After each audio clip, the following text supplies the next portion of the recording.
भाइयों एवं बहनों, जय श्री गुरुदत्त। आप सबका शाश्वत ज्ञान गिरनार से चैनल में स्वागत और अभिनंदन है। भाइयों बहनों, मूल वाल्मीकि रामायण की कथाओं के अतिरिक्त भी कई ऐसी कथाएं हैं जो जनमानस में लोक कथाओं के रूप में प्रसिद्ध हैं। ऐसी एक कथा में ऐसा वर्णन है जब माता सीता ने गौ माता फाल्गुनी नदी एवं केतकी के पुष्प को श्राप दिया था। देश के कई राज्य, विशेषकर बिहार और उत्तर प्रदेश में ये कथा बहुत प्रसिद्ध है। भाइयों बहनों, वीडियो शुरू करने से पहले आप सबसे अनुरोध करूंगा कि चैनल को सब्सक्राइब एवं वीडियो को लाइक तथा शेयर जरूर करें एवं कमेंट्स बॉक्स में अपने विचार से हमें अवगत कराएं। इस कथा के अनुसार जब पंचवटी में श्री राम को अपने पिता महाराज दशरथ की मृत्यु का समाचार मिला, तब वे माता सीता और लक्ष्मण सहित अनेक श्राद्ध कर्म हेतु पवित्र नगरी गया पहुँचे। वहाँ पहुँचकर श्री राम ने विधिवत पूजा की और फिर श्राद्ध का सामान जुटाने हेतु लक्ष्मण के साथ नगर को चले गए। उधर महाराज दशरथ की आत्मा ने विलम्ब होता देखकर माता सीता से ही पिंडदान की मांग कर दी। अब माता सीता बड़े संकट में पड़ गईं, क्योंकि एक स्त्री द्वारा पिंडदान नहीं किया जा सकता था। विशेषकर श्री राम के होते हुए उन्होंने ऐसा करना उचित नहीं समझा, किंतु फिर महाराज दशरथ की आत्मा बार बार अनुरोध करने पर उन्होंने फाल्गु नदी, केतकी के पुष्प एवं गाय एवं बट वृक्ष को साक्षी मानकर महाराज दशरथ की आत्मा को पिंडदान दे दिया। जब श्री राम वापस आए तो उन्होंने इसकी सूचना उन्हें दी। तब श्री राम ने कहा कि ऐसा कैसे संभव है और उनसे इसका प्रमाण मांगा। इस पर माता सीता ने फाल्गु नदी, केतकी, गौ एवं बट वृक्ष को सत्य बताने को कहा, किंतु फाल्गु, केतकी और गौ ने इसके लिए मना कर दिया। तब बट वृक्ष ने श्री राम को बताया कि देवी सीता सत्य कह रही हैं। फिर सीता माता ने महाराज दशरथ की आत्मा का आवाहन किया, जिन्होंने स्वयं आकर श्री राम और लक्ष्मण को माता सीता के सत्य वचन की पुष्टि की। ये सुनकर श्री राम और लक्ष्मण ने उनकी भूरि भूरि प्रशंसा की, किंतु माता सीता फाल्गु, केतकी एवं गौ के असत्य वचन से बहुत क्रोधित हुईं और तीनों को श्राप दे दिया। फाल्गु नदी को उन्होंने सूख जाने का श्राप दिया। उसकी क्षमा याचना करने पर उन्होंने कहा कि केवल वर्षा ऋतु में उस नदी में जल रहेगा, अन्य समय में नहीं। केतकी को उन्होंने पूजा में त्याज्य होने का श्राप दिया।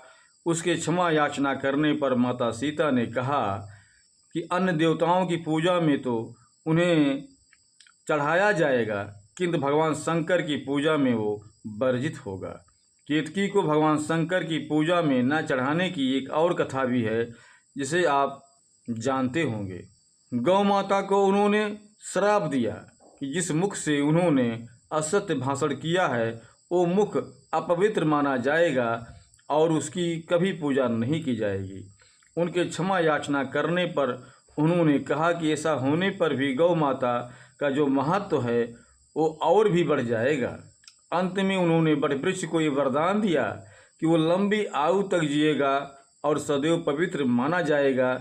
तब से ही बट वृक्ष को हिंदू धर्म के सबसे पवित्र वृक्ष के रूप में मान्यता प्राप्त है। कुछ कथाओं में हमें फाल्गु नदी एवं केतकी के पुष्प की जगह ब्राह्मण और कौवे का वृत्तांत मिलता है। ब्राह्मण को उनके असत्य भाषण पर माता सीता द्वारा भी श्राप दिया गया था। इसी श्राप के विषय में एक और कथा आती है जो भगवान शंकर एवं माता पार्वती से संबंधित है। इस कथा के अनुसार तीज के दिन माता पार्वती ने व्रत किया था, किंतु जब उनके भोजन का समय हुआ तो भगवान शंकर लीला दिखाते हुए छिप गए। अब माता पार्वती ने उन्होंने बहुत ढूंढा, किंतु वे नहीं मिले। तब हार कर उन्होंने वहां उपस्थित एक गौ को साक्षी मानकर एक शिवलिंग की स्थापना की और उन्हीं की पूजा की। पूजा के पश्चात वे भोजन करने बैठीं, किंतु तब तक उस गौ ने वहां उपस्थित पूजन सामग्री को खा लिया।